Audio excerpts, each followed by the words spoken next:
నిన్న కుంభమేళాలో జరిగిన తొక్కిసలాటలో చాలామంది చనిపోయారు కదా. అయితే ఈరోజు పొద్దున్నే ఒక రీల్స్ చూస్తున్నాను ఇన్స్టాగ్రామ్లో. పాపం వాళ్ళ అత్తయ్య అట్లా చనిపోయి వాళ్ళ కోడలు ఏడుస్తూ ఉంటే తర్వాత వెంటనే ఒక ఆమె నేను కూడా మా అత్తయ్యని తీసుకెళ్తా ఆడికి అని ఒక కామెడీగా చేసింది.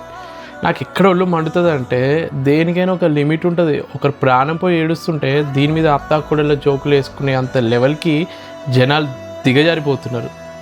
సోకాల్డ్ అత్తల్ని ద్వేషించే కోడళ్ళు, మీ అమ్మగారు మీకు ఏది ఇచ్చినా ప్రపంచం మొత్తానికి చెప్పుకుంటారు కదా, నాకు తులం బంగారం పెట్టింది, నాకు అది కొనిచ్చింది, ఇది కొనిచ్చింది అని లోకం మొత్తం చాటింపేసి గొప్ప చెప్పుకుంటారు కదా. మీ అత్త ఏం చేసిందో తెలుసా మీకు? అసలు జీవితాంతం నా ప్రాణం అనుకున్న తన కొడుకుని మీ చేతిలో పెట్టింది. సో అంతకన్నా గొప్పగా ఏమి ఇవ్వగలదు అత్త? ఏమైనా గొడవలు ఉంటే కామనే, ఎవరి మధ్యలోనే ఉంటాయి. ప్రాపర్ కమ్యూనికేషన్ ఉంటే ఏదైనా సొల్యూషన్ దొరుకుతుంది.